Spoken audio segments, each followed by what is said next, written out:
Welcome to Brain Shapes. This is your host, Matty Tricka.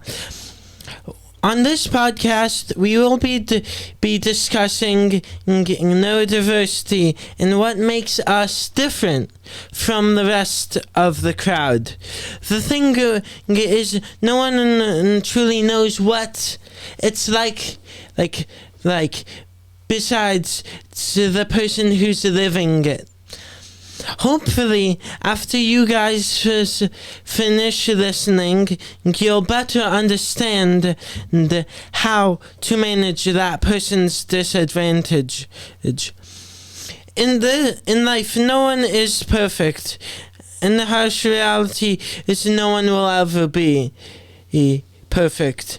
But that doesn't mean we can't have as many opportunities as everyone else. Everyone has got some challenges or disabilities or both. In this series, I will be interviewing multiple people with different challenges and disabilities. Exclusion isn't a thing. Inclusion is.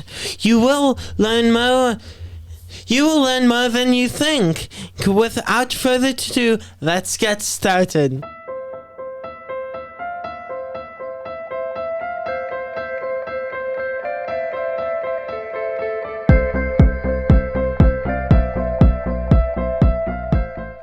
So, welcome to another episode on Brain Shapes. On this episode, if you recall, the last episode, I interviewed a wonderful person named Mrs. Lonergan, and she's back with us today. So, but this time we're gonna reverse it. So she's going to be interviewing me. So I'm looking forward to it and take it away. Off we go. Yeah, exactly. Off we go. Well, Matty, first and foremost, thank you for letting me come back. Of course. This is awesome. And after the last time I was here, I had so much fun. I also, part of the reason I have fun is because what we talked about is really important. Yeah. And I realize you asked me a lot of great questions about my side of the Brain Shapes journey for people. Right. But I wanted to know more about yours. And so I thought I asked Matty, I said, can we flip this? Can I come back and can I ask you some questions about your journey and your story? And you were open to it. So here we are. Yeah. All right. So one of the things that I really want to know a lot about is, and I will break this into much smaller questions. Okay. Is when and where it worked in school, and maybe why. And when I say when it worked, I mean you felt good. Right. You felt included. You felt part of the crowd. And then when things didn't work so well in school. Yeah. So if you don't mind, let's break it up to maybe early elementary. Yeah. Late elementary, middle, and high. And then post-grad, where you're now. Yeah. Okay. So talk to me about what early elementary school, so like kindergarten, first, second, third. Okay. So those years were kind of like, so they were more like trying to figure out what this is like, right? Like schooling and like I had no idea what it was going to be like. So I was like that's in my head. I was like let's give this a go, right? So yeah. So I was like okay, and then it started. Yeah. So my first year was I've all had great teachers, but I know we're not there yet. So the first year kindergarten, I I was kind of like it's hard to remember because of it was long ago. Oh, but it was getting kind of like I remember the teacher, and we were just. I remember the teachers, and so it was pretty much like what, like the initial start to like the journey of my journey. So it was pretty much like just learning like the basics, right? And so I was fine with that. So I have a question. Yes. And I'm changing paths a little bit. Do you? And if you don't know the answer to this, if the answer is I don't know, that's the answer. Right. Do you remember roughly kind of what grade or what age you were in when you realized maybe my brain shape, so to speak, Right. is different from most of the people sitting in my classroom? I would say that was around 3rd grade. Okay. Yeah. Can you talk to me about recognizing that through your 3rd grade eyes? Yeah. So when I was in 3rd grade, it was really difficult. I just had no idea like what to expect, and in my brain shape was pretty much like all over the place. Like it was up, it was down, it was like I just had no like idea. So later in the year, I That was the year we switched classes. Right, when we right. realized So you needed to be in a different... so I switched classes from like the main, the standard classroom into special education. Okay. Which and even that, and changing was okay. I was okay with it, but it wasn't nearly perfect. It was far from perfect. But yeah, so it was fine. I met wonderful peers, which I don't see anymore. But besides from that, it was like peers were the main thing in 3rd grade, and then it started to build up from there, positively and negatively. Talk to me about both sides. Tell me Okay. about both of that. Okay, so I met this one student who was awesome. I mean, we became friends, but it was. I would say it was over a period of time. So it was enjoyable.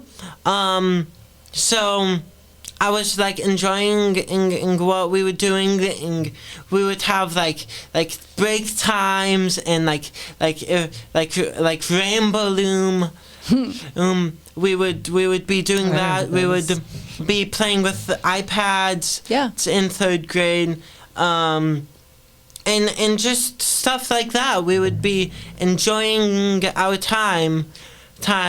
But the negative part was that like I mentioned previously, I didn't know what to expect, and I was just so nervous and so anxious with myself that it kind of like came out of me, and I was struggling to keep my brain shape under control, and it was tough, and And did that affect the friendship? No, it that's didn't. cool. Yeah, All it right. is cool. Yeah. So that's good. And but another negative is that I could not get. I kept like on having these hard moments on myself, just like nothing was working, and I didn't do well on subjects, 'cause there was this one class which I hated, which was really tough. Was it reading? It was phonics. Phonics. Oh, Yeah. Right. Yeah, it was phonics. So and me and a couple of students were doing elastic bands, and so we were Pretty rowdy. flicking them just because we were so bored, and we were having Sure. yeah, and we were trying to have fun. So that's Torturing the phonics teacher. yeah, exactly. So that's the start of my journey. Forgive me for not remembering this. No worries. At what age did your tics develop? Any kind of tick? Right. I would say that Can I tell would- the story? if you want. Can I interject just one little thing? Yeah. You won't mind it. Yeah. Before he started kindergarten. Okay. Yeah. The tick was, we realized he would just be sitting there drawing, la, la, la. And all of a sudden he would scream bloody murder. Yeah. Ear-piercing scream. I was handing out headphones or earplugs, I guess, to everybody. In the house, that is. And I remember calling the school the week before he started, being like, oh my God, I don't know how we're going to do this. What's going to happen at school? And of course, like any good elementary school, they're like, no worries, just we'll figure it out. And the crazy thing with Tourette is that I can. you want to take it from there? Yeah. I'll get to that. Yeah. So So he didn't do it at school. no. Not Okay. not an inch. But the second you got off the bus and walked down the street off the bus, they got Yeah. crazier and crazier. Yeah. So you just hold it in all day. Yeah. What was Mom just gonna say that you said I'll tell that? Well. It was pretty much it was one of the questions that you had sent me. Gotcha. Okay. Yeah. So it was. We're getting there. Yeah. Fair enough. If that makes sense. It sure does. Cool. Okay, so that helps me kind of understand what it looks like at school or doesn't look like at school. Right. But because you're trying so hard at school Yeah. to hold it in. And somebody, I know that you and I have mentioned this before, but for the listeners, and tell me if you feel this is accurate, I had been talking to another person who has Tourette's, and I asked her what level of control. Like I was just trying to understand. Right. And she said, it's like blinking. Yeah. You can control not blinking, but the longer you control not blinking, when you finally have to, when you have no more control, you're going to blink a whole lot. Yeah.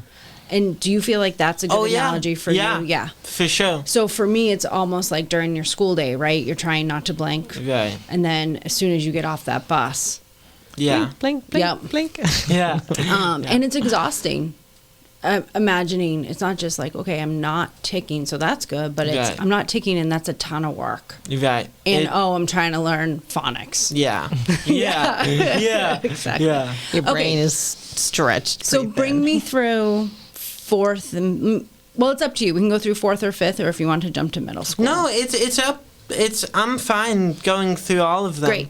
So keep going. So fourth grade was.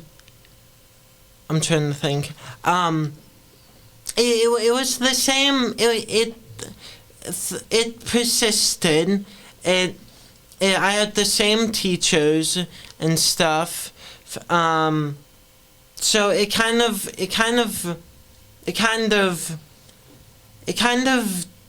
got more. It developed more. Okay. But it still was okay for the most part.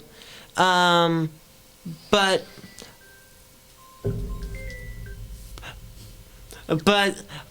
then once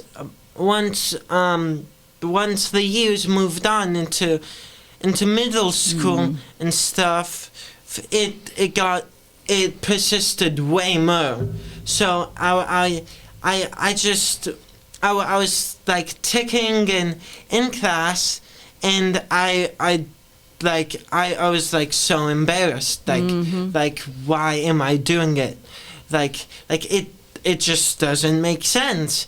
And so that was kinda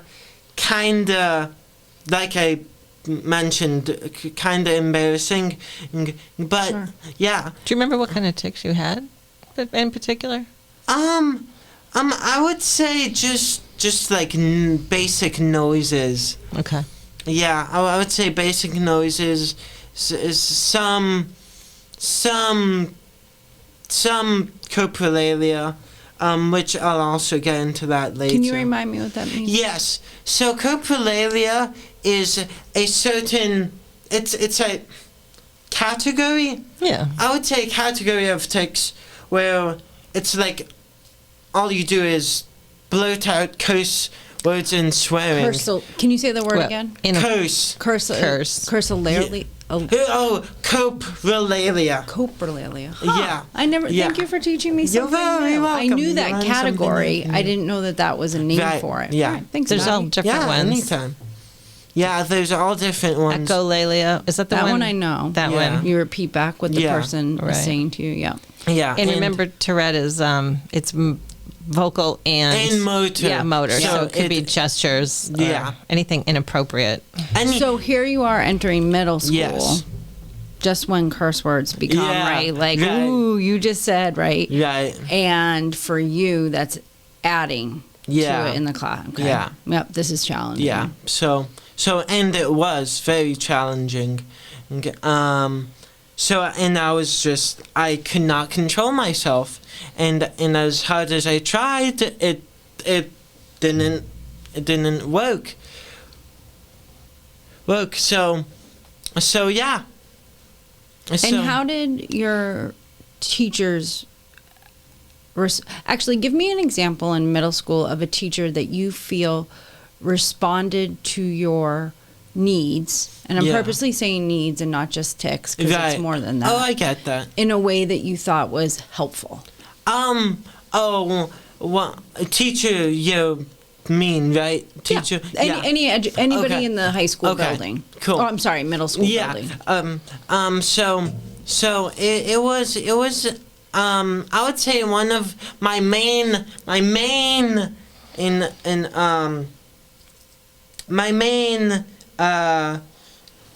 my pull-out class from my main teacher. She was great, and she pretty much was the one with that. So she The support, you mean? the support support. She gave you the most support. She and she figured it gave out. me the most support and helped me figure it out. Can you remember, like, in particular, what kind of support? Yeah. She just let me be like myself. She was like pretty chill and stuff. She didn't like she was kept it very okay. All right, she didn't make a big deal. Yeah. Yep.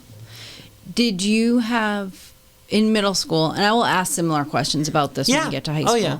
In middle school, did you ever feel that teachers, could you sense frustration, annoyance from teachers as it relates to your tics and how they might disrupt the classroom? So that So just to clarify, you were saying like how. Did teachers ever, first of all, nice job asking a clarification question. Yeah. Did any teachers ever respond to it in a way that just wasn't helpful? Oh, no.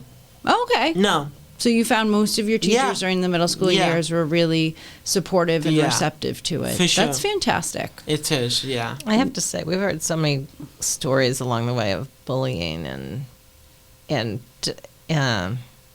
teachers who really didn't get it from Right, other, like other they students. think there's a level of control that's not That's there. not there. Yeah. Right. And one kid we learned, even the teacher like drew a line. It was probably more like an elementary school or something, but drew a line, like a circle in the room, and that was where that kid had to stay. Oh, that's awful. It was just like, okay. What about the kids, Matty? The kids, they understood, a lot Do you of remember them. when you did your first talk? Yeah, And yeah. what they said afterwards? What grade was the first talk? It was in 8th grade, was it?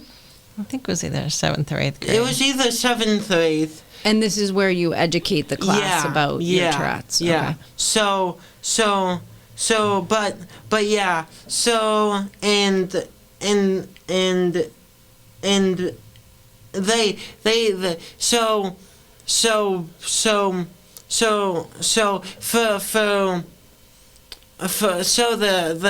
students were like very chill with it. They were okay.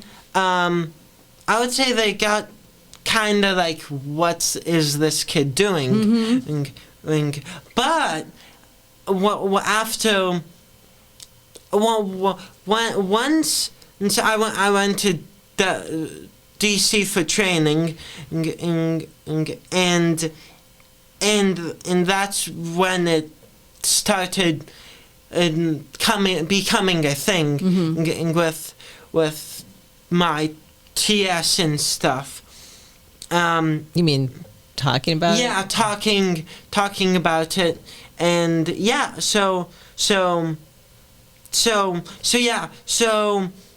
but before then, and all my peers didn't like know what he's doing. Like what is this kid doing? Like, and they were like kind of like freaked out. Yeah, I would say, but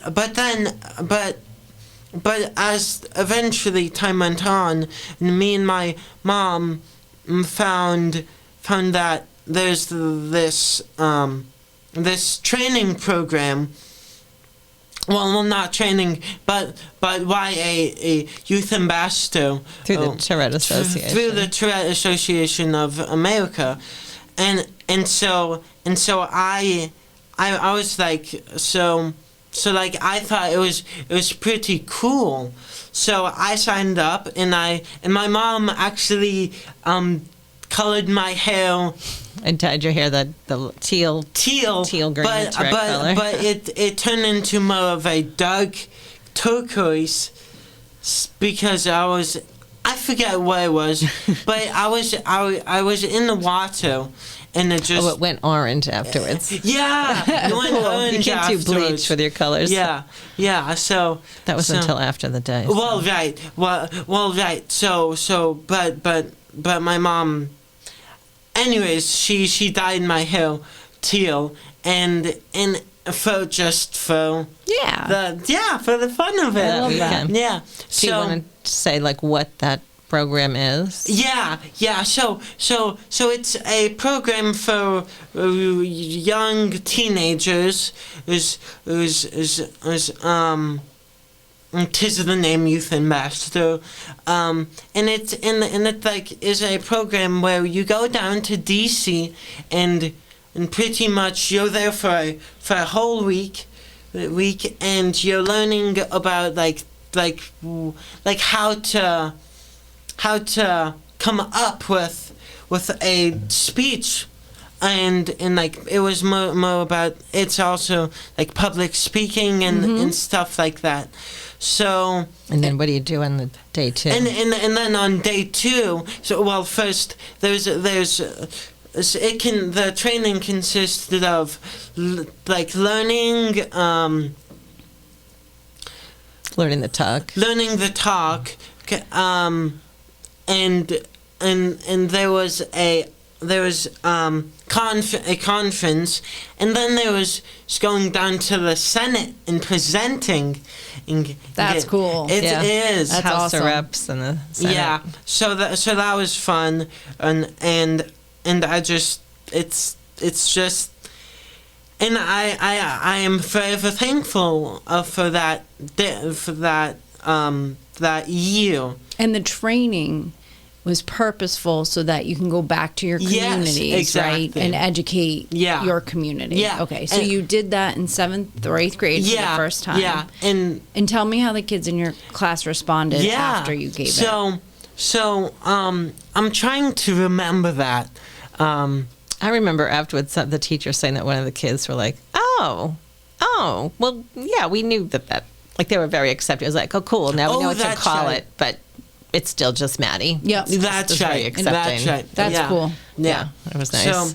So yeah, and they had and I felt like that they had a much better understanding of why I'm doing like this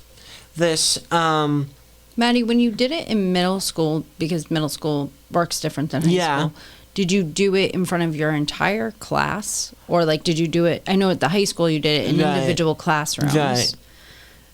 What did it look like in middle school? In middle school, it looked... I think it was just your class. Yeah, it was just the peers I was with. So similar to high school in that sense. Okay. Yeah. So yeah, and they just had a much better understanding, like a light bulb clicked in their head, saying, "Oh, that's why this kid is doing this." Yep. So, can I interject something about middle school? I think I'm just remembering one of the aspects because I was at the end. I remember thinking it was really hard for you to even just get to school, and I don't remember. A lot of medication, a lot of just resisting even being at school because it was so hard. So he was late a lot, or sometimes the medicine made him tired. Like he was the nurse, and he were like that's the another nurse thing was also that really happened. good. I was like, it was more the medication. The medication I was taking, it wasn't like. It was what my mom said, pretty much. I was late. I was Tired. Yep. I was tired. I was late. Some days it was hard for me to get in. So I'm going to jump ahead for a second, and then I'll bring us back because you're kind of opening the door to it. So the Matty that I have seen 98% of the time, Matty enters a space with a smile, with a big hello, and I think you probably enter all your spaces with the exception of home that way, right? Yeah. Whether it's volunteering, work, school, hello, hi, and you're so generous and kind with your enthusiasm. Yeah. I think people would be surprised to know that there's that other side that you're masking, right? You're masking a lot of. Well, I'm purposely not using words because I want you to use yours. Oh, yeah. But can you, to your comfort level, talk about the other side of this, right? Yeah. Matty is not always this happy. Right. And if I dare say so, most of the time, not this person that he presents to the world. And if we pulled back the mask, so to speak, what's under there? So it's pretty much I am masking, and that's essentially what I'm doing. When it's happened less now than in the past. I'm happy to hear that. Yeah. So, but like when I do mask, like my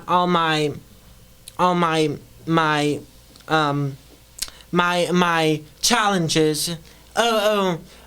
My challenges. it's like it's like I would say it's more comfortable to mask myself than to not. Like some days I've just been like masking myself of like I've in like a bad way, I've masked myself so well that it's like Then you end up with a problem. Then I end up with a problem. Yep. So it is true that I do mask myself more often than not. So if I said, and I think a lot of people who know you through the lens that I know you, Yeah. would say, "Oh, Matty, he's super happy. Right. He's Yeah. always happy. Yeah. Matty, he's a happy guy."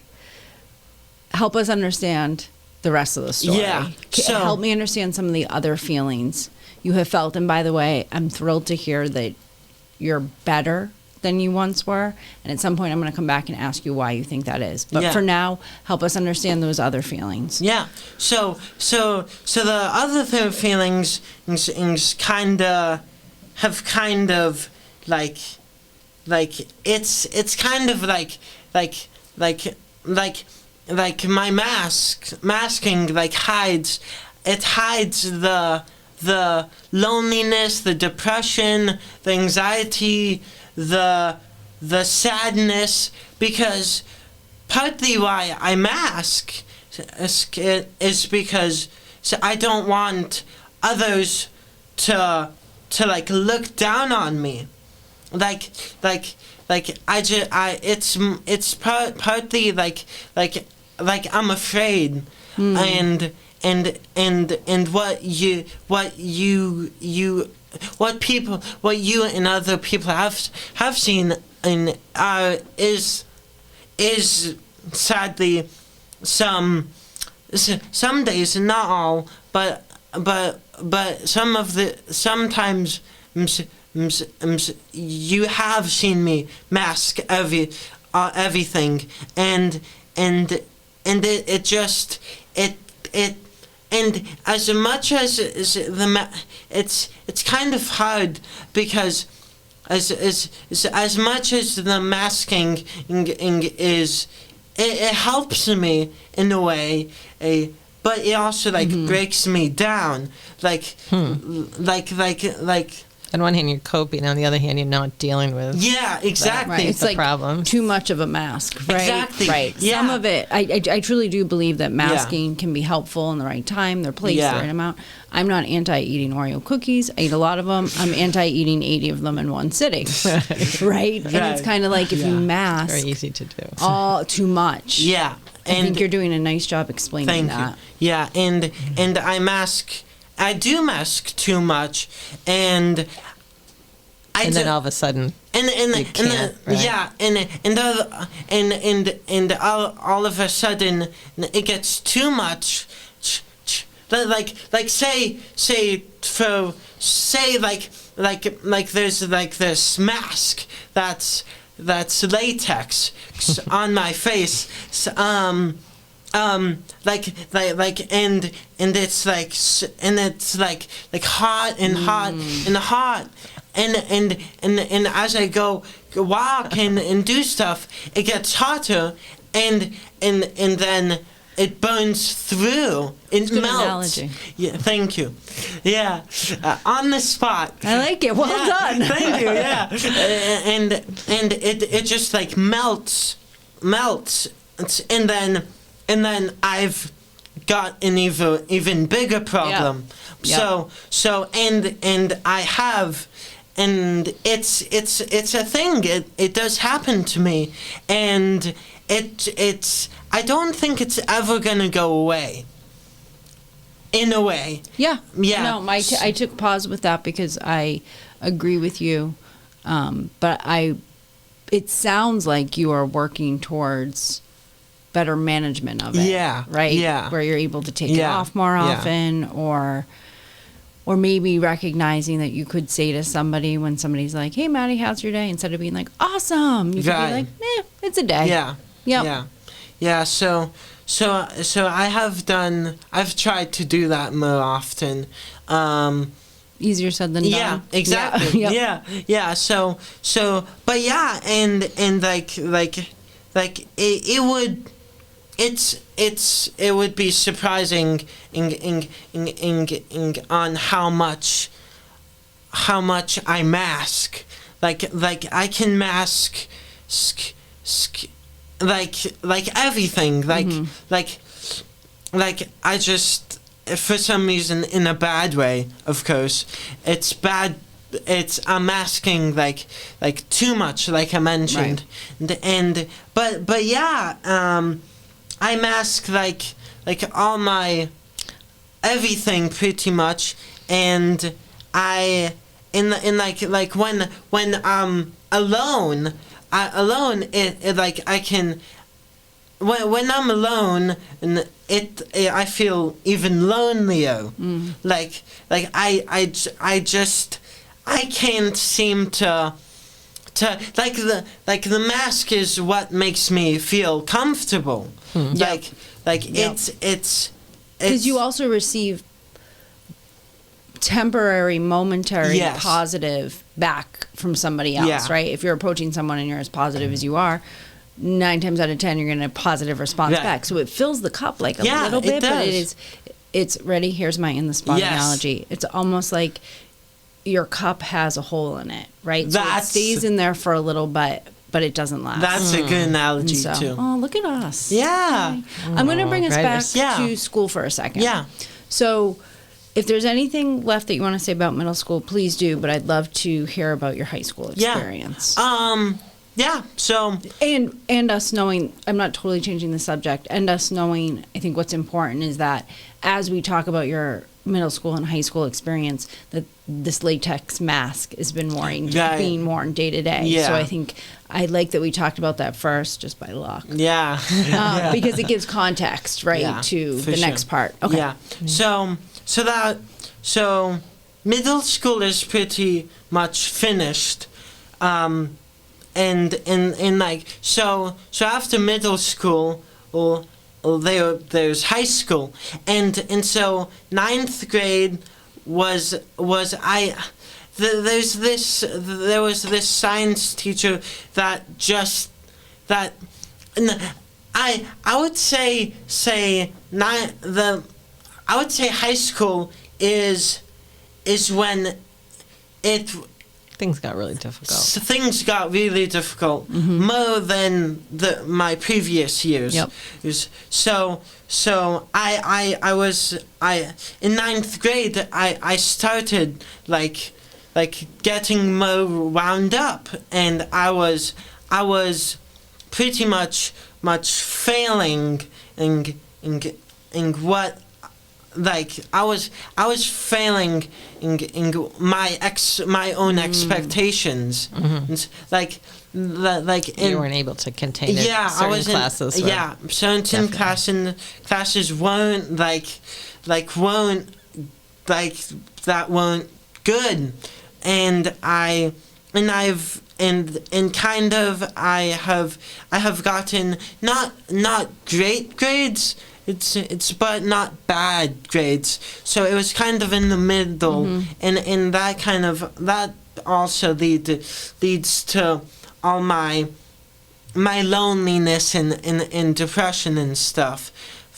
If I remember correctly, was it like halfway through your freshman year that you did the TikTok? Yeah. I think. Right. Yeah. I think so. Yeah, I think so. And... yeah, because it went into the spring. It was sort of like that. Yeah, I remember the weather being springish, relatively warm for whatever reason.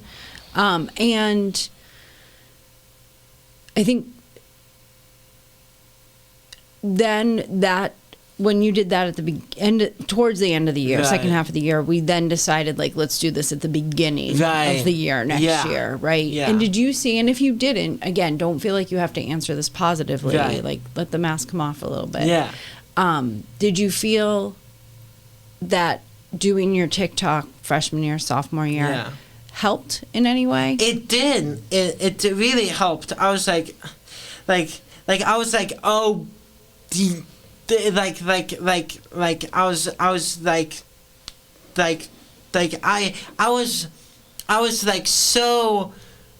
I was like so excited that it really impacted peers and people and teachers and staff about what I've got, and it really made an impact, but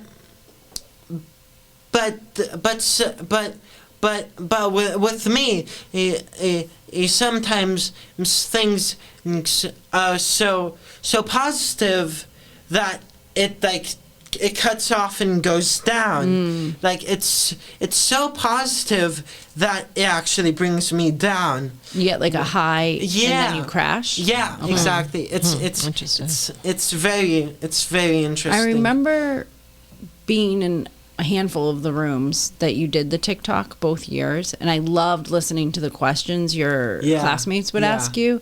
And one of my favorite moments was when another student who we didn't know, there was a friend that you did become friends with that you knew, but there was another student in the room who I had no idea had Tourette's.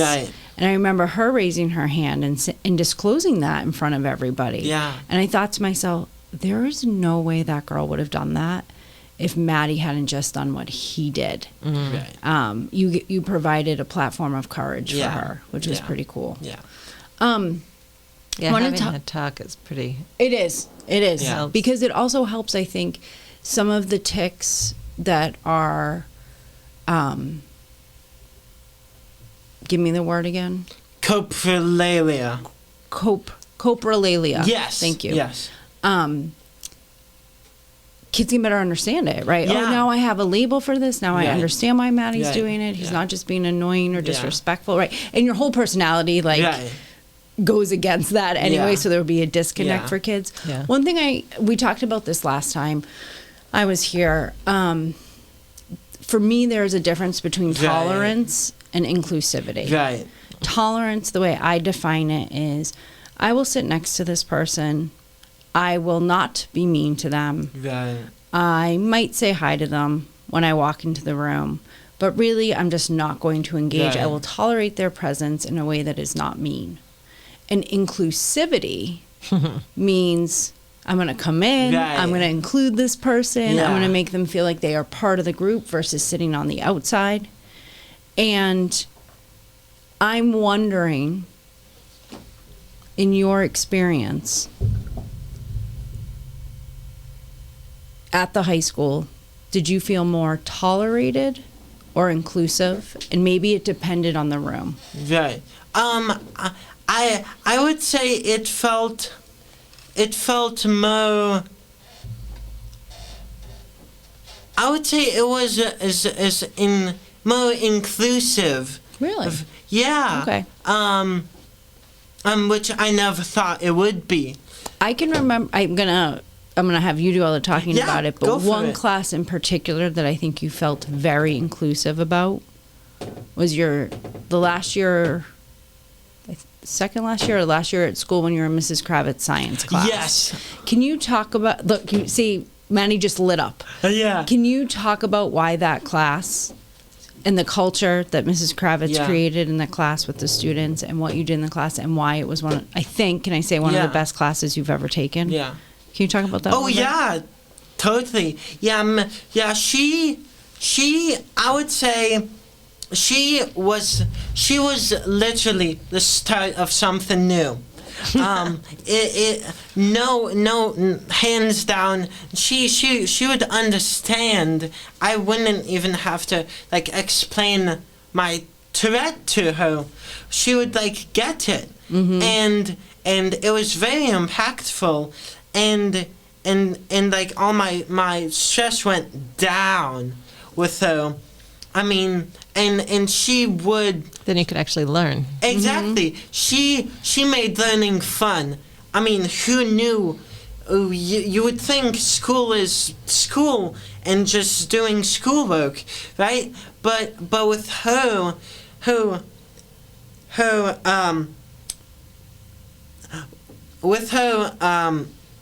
teaching, what should I say? Style. Teaching style, it made learning so much better. And just to give context, so the class itself had a bunch of, not a bunch, it was actually small, right? Maybe 8 of you? Yeah. 8 students that the traditional classroom, even bringing it into an 8-person size traditional classroom, was not the right fit. Right. And we need to be student-centered and have our...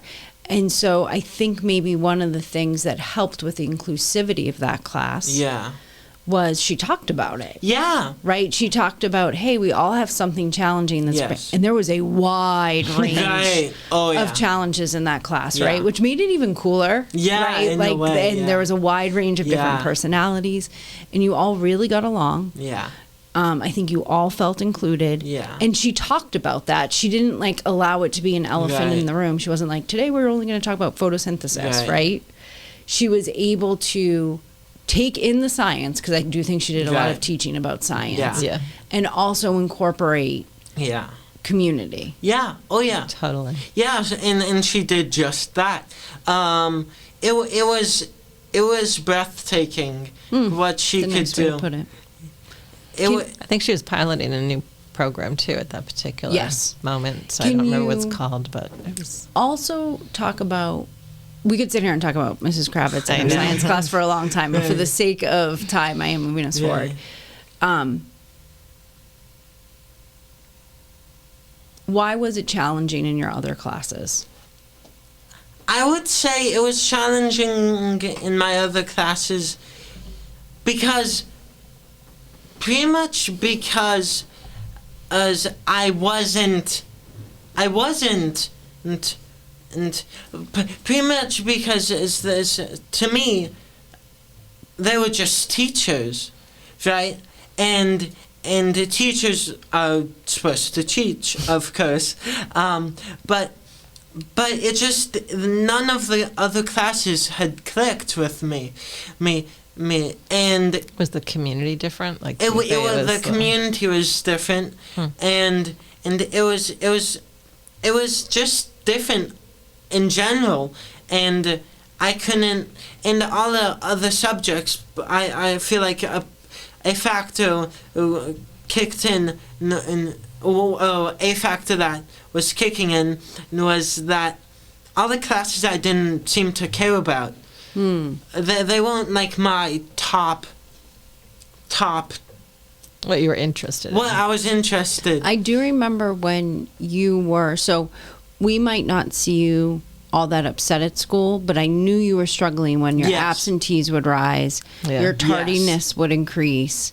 But I always had a little giggle for myself when you played the schedule a little bit, right? You knew, I'm like, oh, science is earlier in the day today. I think we're going to get Matty a little earlier today. Yeah, sure. But that goes to show you, right, the motivation of that classroom and that culture got you up to get you to school on most days that you had science. Yeah, totally. Science was my top subject, I would say. In high school, we would do so many fun things.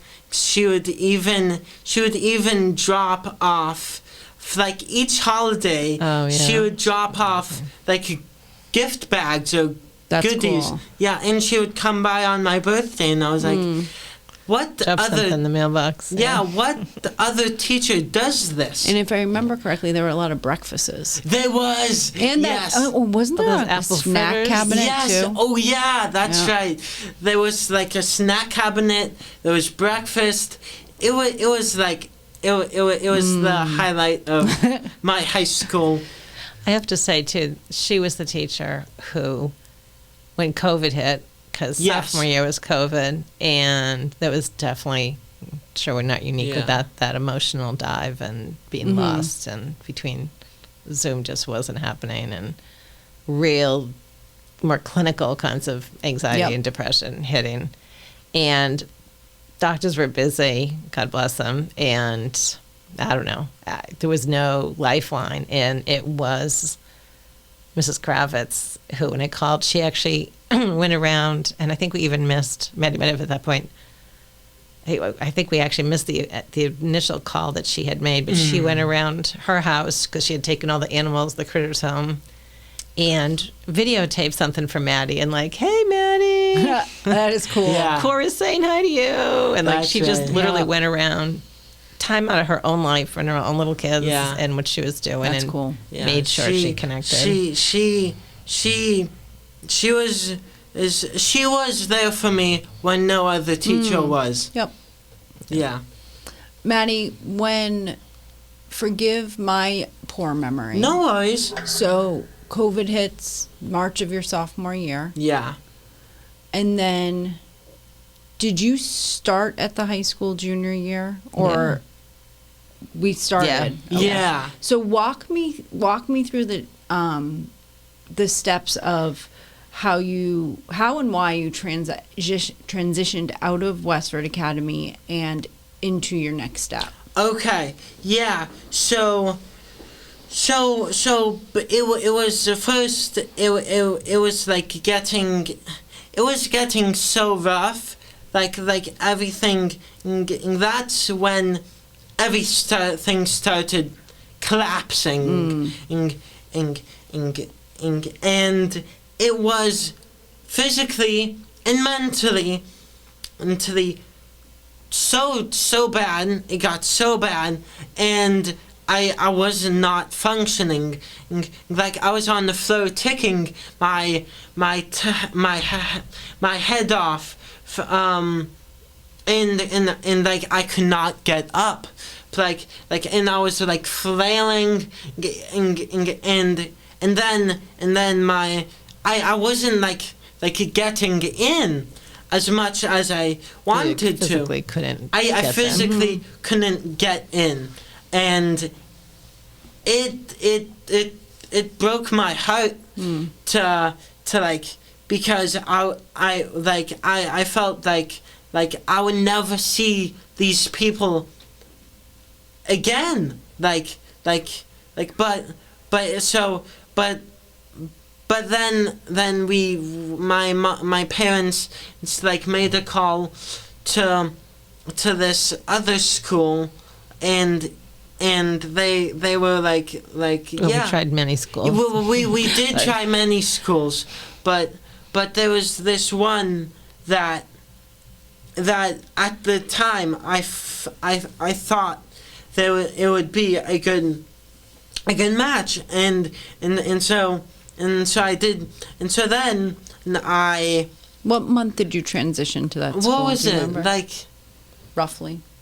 June or no? It was earlier. Actually, no, than. it was over the summer, so I don't think so it wasn't Yeah. until you like completed junior year. Yes. Yeah. Air We muddled quoting through. completed Yeah. junior year. Yeah. So yeah, and so then I moved to just senior year, which is the senior last year year. you ever Yeah. want to go. Yeah. So and I was doing better.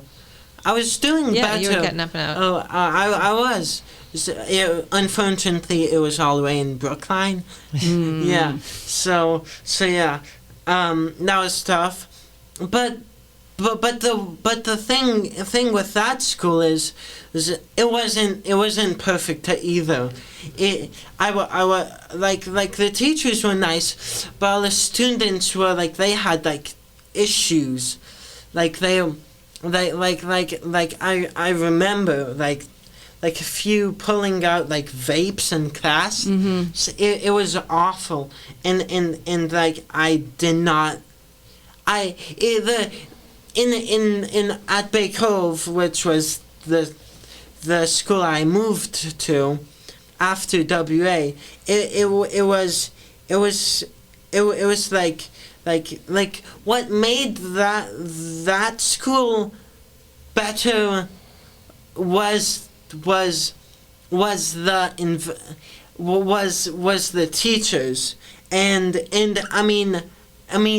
And you got to go. You had a job. And you got I, a little job. and so I that had was the part of job that day. at this place called City Tales, so which was like pretty much a doggy daycare Oh my place. gosh, that's amazing. I know, right? Yeah. And, So you probably felt a more increased sense of purpose. yeah, I did. Yes. Yeah, for sure. Yeah, and that's when things started getting better, and when I went in each day to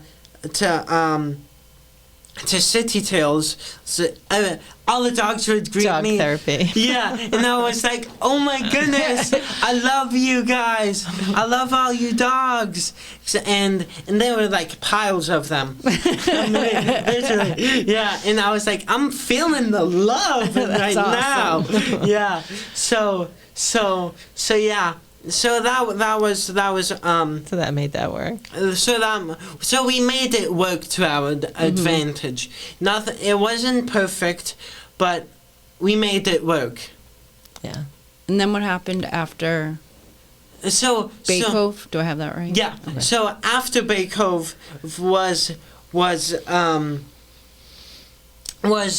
lab, which was so like after high school. Yep. I moved to lab, which is Lexington, Arlington, I forget, Belmont, Burlington, and Bedford. Ooh, I didn't know there were 3 Bs. I know, yeah, All right. they were. You learn something new every day. do. Yeah, and so that's when So they had a transition program. it was a transition program, which was when things started. It was when things started finally making sense.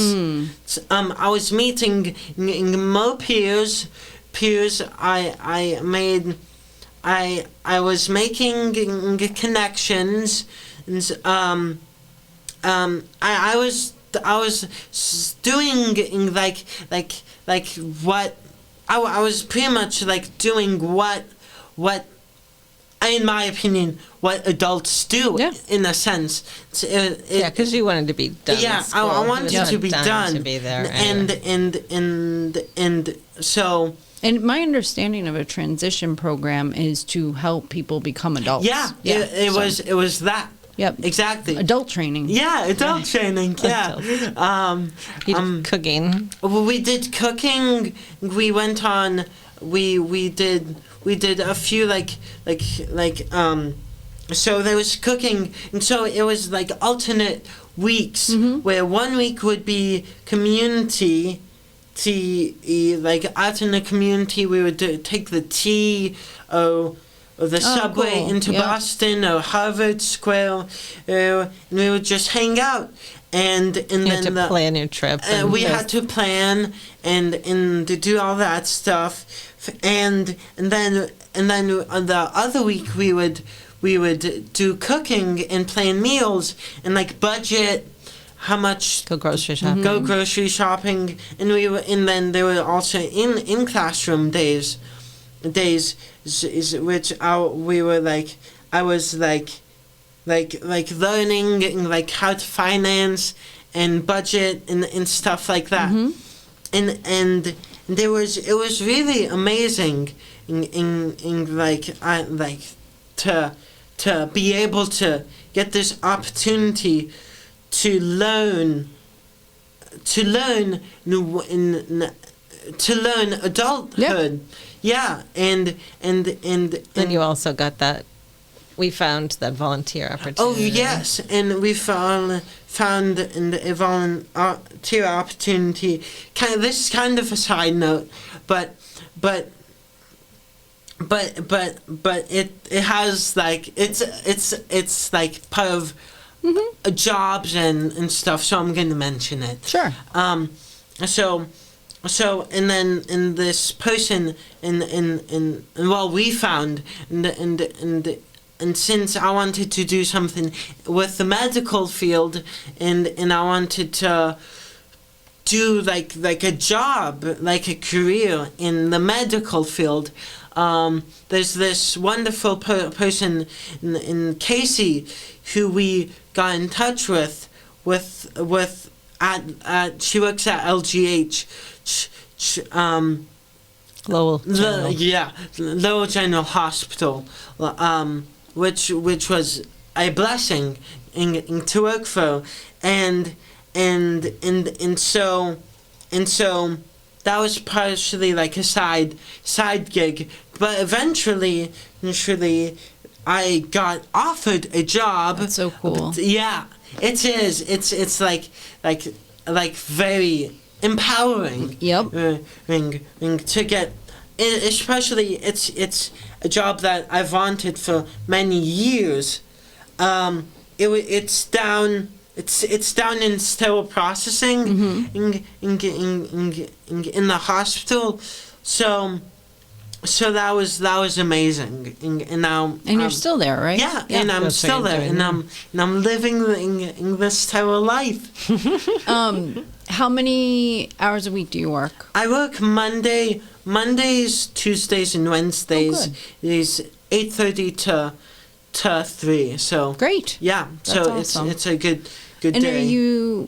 Was last year only in last year with labs? Yeah. Okay. Yeah. So you're done. Yeah. Okay. So I'm done with lab. Okay. But lab was very also empowering. Yeah. And I learned a lot, and I met a lot of people.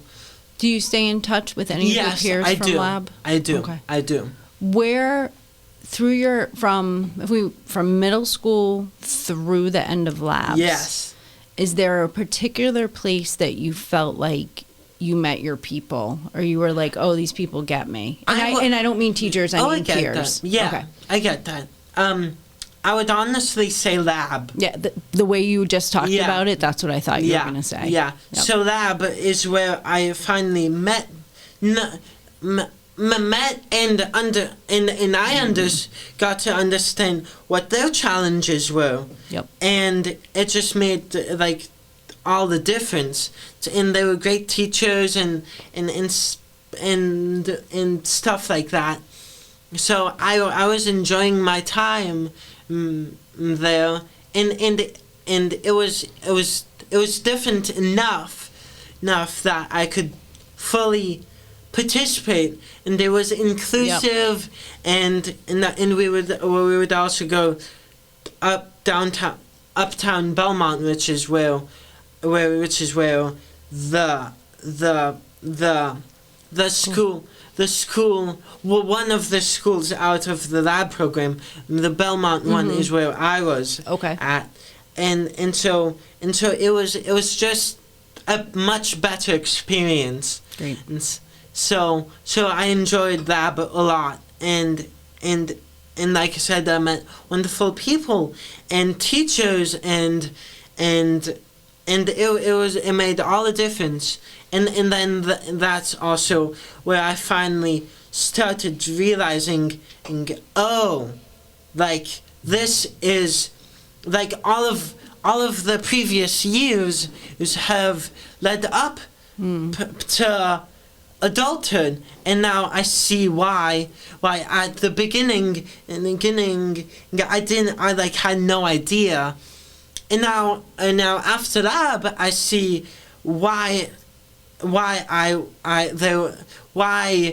went through I started I didn't start I should say I now know why all of this matters, like why education matters. Before I was saying to myself, like, oh, do I really have to? And I don't get, I didn't get like why phonics was like so important, or why they were teaching math like algebra and stuff when you hardly use it in day-to-day life. And I kind of still don't get that. yeah but I do get math in general. Sure. But I get reading, and I get science, and I get it all now. Can you, for the Matties who are sitting out there, the little Matties, the elementary Matties, the middle school, the high school, what would you say to them as they what's your advice to them as they, and I'm not let's talk about people who have Tourette's. Yeah.